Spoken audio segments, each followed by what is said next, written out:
अक्सर हंसा दिया करता हूँ मैं उदास लोगों को। मुझसे मेरे जैसे लोग देखे नहीं जाते। यहाँ खुद से मिले एक जमाना हो गया और लोग कहते हैं कि हम भूल गए उन्हें।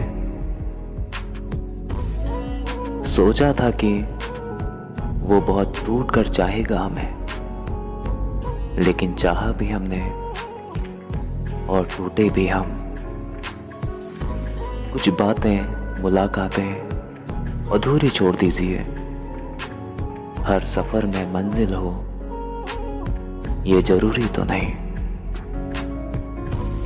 मुझे किस्से में ढूंढा गया पर मैं तो कहानी में था। आप किनारे से ही लौट गए,